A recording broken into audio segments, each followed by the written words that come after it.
hormati mursyid kita Buya beserta keluarga besarnya, juga guru kita Wali Nangor Jakarta beserta keluarga besarnya. Mudah-mudahan Allah panjangkan umur guru kita, Allah mudahkan perjuangan dakwahnya, dan terutama sekali Allah istiqomahkan kita bersama dengan guru kita hingga yaumil akhir, hingga ajal menjemput kita. Mudah-mudahan kita semua mendapatkan syafaat baginda Rasulullah SAW. Yang kita hormati Gubernur kita, Gubernur MPTT Jakarta, Abang Daim Nazir Suhaidi, yang selalu mensupport, membantu perjuangan wali. Tidak hanya membantu wali, tapi juga membantu jamaahnya, baik di MPTT Cawang maupun terutama di Cijantung. Pengorbanan beliau, baik pengorbanan harta, pengorbanan waktu, banyak juga ilmu-ilmu yang kita dapat dari beliau. Saya pikir Bang Nazir orang biasa, ternyata orang alim tersembunyi. Insyaallah. Cerita Muhammad jauh dulu, kita baru dicerita sekarang. Ya, insyaallah ya. Mudah-mudahan doa yang sama kepada beliau, Allah panjangkan umurnya, amin. Allah berkahi rezekinya, amin. Allah istiqomahkan beliau bersama dengan kita, amin. Dan juga Allah kumpulkan kita nanti bersama dengan beliau dan guru kita di yaumil akhir. Yang kita cintai juga guru yang lain, terutama Pak Menteri kita, Pak Menteri Pemda Haji Karimuddin, yang setia menemani kita di selama Ramadan, ya, selama Ramadan. Alhamdulillah support beliau, doa dan bantuan beliau, mudah-mudahan Allah balas dengan kebaikan. Juga Tuan Guru Abah Zakaria, Haji Farijal, juga Khalifah Senior Syekh Ari Mukhtar, Wakil Ketum Tepas juga Cud Umar Saidi, guru kami Haji Abdul Mu'in telah hadir di sini. Mudah-mudahan kita bersama-sama Allah lihat sebagai kebajikan menambah amal ibadah kita. Terutama kepada MPTT Jakarta, Kompo, Mandan Posko, Abu Azmir beserta jajarannya yang tidak bisa kita balas. InsyaAllah Allah balas dengan kebaikan-kebaikan. Kita doakan mudah-mudahan istiqomah. Terkhusus kepada orang tua kami, Khalifah Zul juga, Bupati kita. Kita lengkap Jakarta ya. Ada presidennya, ada menterinya, ada gubernurnya, ada bupatinya. Camat belum ada. Camat belum ada, kenapa? Karena cabangnya baru satu. Nggak mungkin bentuk camat. Juga umi-umi yang telah berhadir, umi wali, umi gubernur, juga umi khalifah, terkhusus Al-Mahabbati khusus hadir malam ini. Semuanya mudah-mudahan kita semua dicintai oleh Allah Subhanahu wa Ta'ala. Saya bersyukur, sebenarnya halal bihalal ini sebenarnya bukan apa namanya, bukan rukun agama, tapi adat istiadat yang dibungkus dengan agama. Ini berlandaskan dalil dari baginda Rasulullah SAW, ma min muslimaini yaltaqiyani fayatasafahani illa ghufira lahuma qabla ayyaftariqa.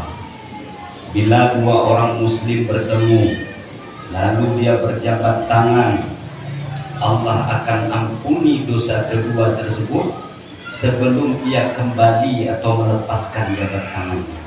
Nah, inilah dalil kenapa kita halal bihalal.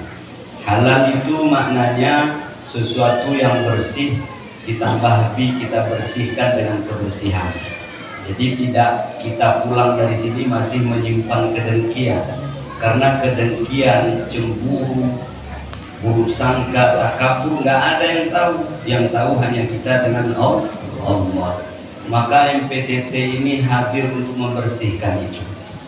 Imam Al-Ghazali rahimahullah ta'ala mengatakan di dalam kitab Ihya Ulumuddin, jilid pertama halaman 214. Dia ceritakan jelas di sana kenapa kita harus bersihkan dari tubuh kita, karena ada dua yang menghalangi kita dengan Allah.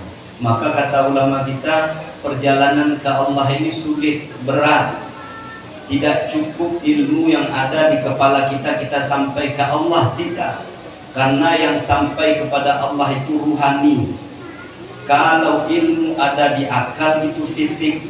Fisik ini adalah materi. Materi ini membutuhkan waktu, tempat, dan jarak. Kalau kita lihat buku ingat ilmunya, nggak lihat buku nggak ingat, itu fisik. Tapi yang sampai pada Allah itu ruhani, ruhani kita. Fisik tidak sampai, maka ruhani inilah digembleng oleh guru kita. Maka penggemblengan ini butuh kepatuhan. Ada si murid, dia ingin digembleng tapi nggak patuh. Kalau saya gurunya, saya tarik kaki saya 100 derajat, saya lepasin biar jauh dia kelempar. Jadi kalau patuh, itu si murid. Nah, butuh kepatuhan kepada si guru agar ia bisa melatih. Rohani perlu dilatih. Apa yang menghalangi, kata Imam Al-Ghazali, yang pertama adalah tabiat diri. Tabiat tubuh para wali itu sebelum dia jadi wali tabiatnya ada. Karena ini sudah basyar. Qul innama ana basyarum mithlukum yuha, kata Allah. Nabi yang berkata seperti itu, saya ini manusia biasa yang hanya Allah berikan wahyu. Jadi artinya semua manusia juga ada tabiat diri. Tabiat diri ini berat melepaskannya. Saya sampai sekarang belum bisa saya lepaskan. Tapi untung guru kita ini spesialis di ahli. Maka kalau salah guru, tidak ahli, mobil rusak kita bawa ke bengkel, nggak ahli, tambah rusak. Yang rusak 200.000, 2 juta, nggak sembuh juga mobil kita. Begitu juga rohani di MPTT ini. Kalau nggak pas guru rusak. Walaupun 100 tahun dia di MPTT, kalau gurunya nggak pas atau muridnya yang nggak patuh, itu tetap nggak bersih. Nah, tabiat diri. Apa kata Imam Al-Ghazali? Perbedaan tabiat diri kita ini. Saya cerita sedikit. Ini cerita saya lebaran ini karena kawan-kawan nggak dengar, saya ceritakan lagi. Satu ketika coba kita bayangkan, kita bawa segenggam beras, lalu kita tebarkan di hadapan kerumunan ayam. Apa yang terjadi? Pasti ayam tersebut akan berkerumun, berebut beras yang kita tebarkan tadi. Jadi nggak ada ayam yang diam, oh nggak enak beras, nggak ada, kecuali ayamnya sakit. Jadi dia berebut beras yang kita tebarkan, seolah-olah dia nggak pernah berpikir kalau beras itu milik dia. Tidak, dia makan terus berebut dia.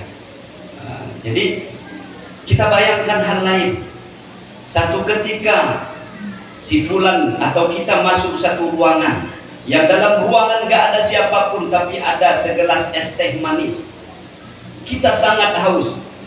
Apa yang harus kita lakukan? Apakah kita langsung minum tehnya? Belum tentu. Boleh jadi kita akan berpikir, teh siapa ini? Apakah teh ini disajikan untuk saya atau untuk siapa? Apakah saya berhak atas teh ini? Kalau saya berhak atas teh ini, apakah teh ini baik untuk tubuh saya atau tidak? Berbagai macam pertimbangan keluar dari benak kita sebelum akhirnya kita memutuskan saya minum atau tidak teh ini. Inilah perbedaan manusia dengan ayam. Ayam ketika kita tebarkan beras gak pernah berpikir ini beras siapa, beras si fulan, beras ini, tidak dia makan. Beras ini haram atau tidak, tidak dia makan. Beras ini milik dia, ada racun atau tidak, tidak dia makan. Tapi manusia berbeda. Manusia akan berpikir sebelum dia melakukan sesuatu. Sebelum dia berbicara, dia berpikir. Sebelum melakukan sesuatu, dia berpikir. Ini perbedaan manusia dengan ayam.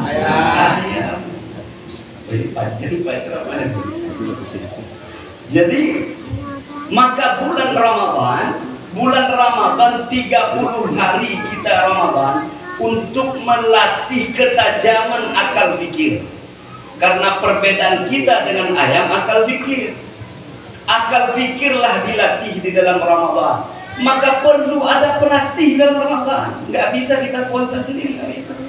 Ini kelebihan PTT. Maka saya ingat almarhum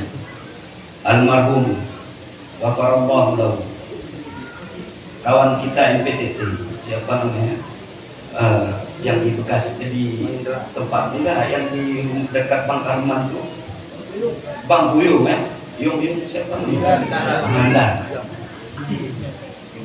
Dia di jalanan bocor ban mobil, dia telepon wali, ban mobil saya bocor. Ada yang bilang, ban mobil bocor lapor wali.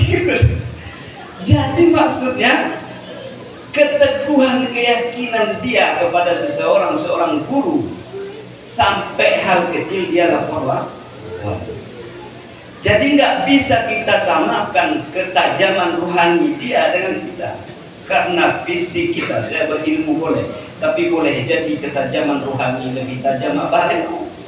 Tapi alim saya sekilas, tapi rohani nggak bisa. Karena yang tahu rohani itu hanya guru dengan Allah Subhanahu wa Ta'ala. Nah, jadi ini yang pertama, di dalam Ramadan harus ada guru untuk melatih akal fikir.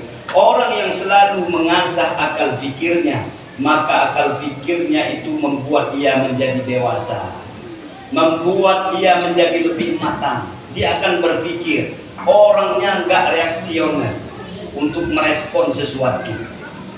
Di Amboro, itu, nah itu reaksioner loh, tidak dewasa. Jadi tidak cepat marah, tidak mudah dia menyalahkan orang lain. Fikih Ambo. Yang paling berat ujian di MPT ini satu saja yang paling berat. Apa? Perasaan. Itu sangat berat melepaskan perasaan. Apalagi kami yang berilmu nih. Ambo bawa tu ya dulu yang tertinggung. Macam yang wampe dulu kuat. Kita botak yang kita wampe menjejar. Tapi ini tidak. Kalau nak telah menelpon kadang bubuak, kadang ya bubuak itu lari dulu. Pak tidak tertinggung. Iya, kata orang datang ke rumah. Tapi yang kau ingat kata gubernur, apa kata gubernur? Tak 10 kali diulangi kecil. Malam cakap pelajaran dia kamu kecil. De awak nak do kepentingan dan keuntungan jadi jolah. Diulang lagi, mengecek le tu lagi kecil. Pulang ke bayang iyo pulang. Nak do kepentingan. Jadi kalau tidak ada kepentingan dan keuntungan kita berada di satu tempat, nak do tertinggung tetap indah. Nanda dicaci wak, nanda diupe wak, nak dosa. Nanda ditinggung wak, nak dosa. Kamu lebih mengaji. Nih paling berat perasaan. Ini tabiat yang harus kita hancurkan. Bulan Ramadan kenapa tidak hancur? Tapi nggak ada guru. Dia kan ada guru, nggak patuh. Dia akan patuh kelihatan dia. Yang patuh itu zahir batin, bukan zahir saja. Tidak. Nah, jadi bagaimana kita dilatih oleh guru jauh? Wali dapat tampil dua. Akhir-akhir baru malam terakhir baru sampai di sini. Jadi inilah saya bilang sama kawan-kawan di MPTT. Kalau gajinya cuma sebungkus rokok setiap mimpin Ramadan, saya nggak akan mimpin di sini. Tidak. Tapi kata wali saya pulang kampung.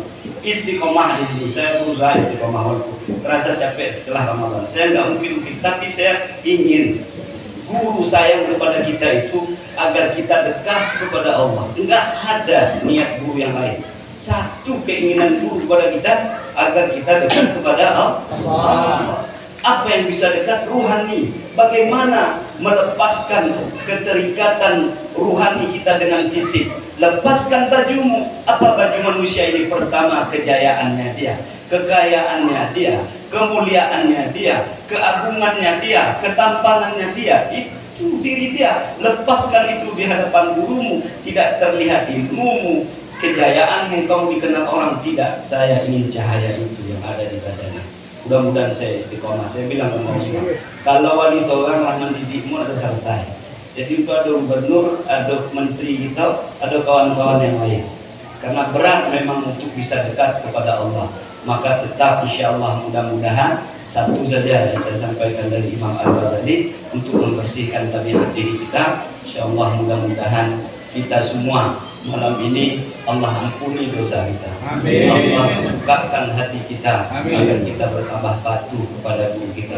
Tiada jalan lain untuk bisa kita dekat kepada Rasulullah SAW kecuali tetap kita selalu bersama dengan kekasihnya, yaitu guru kita. Dan juga kita saya ingin sampaikan perjuangan daripada gubernur sangat berat. Beliau cerita sama saya, tapi saya nggak akan ceritakan.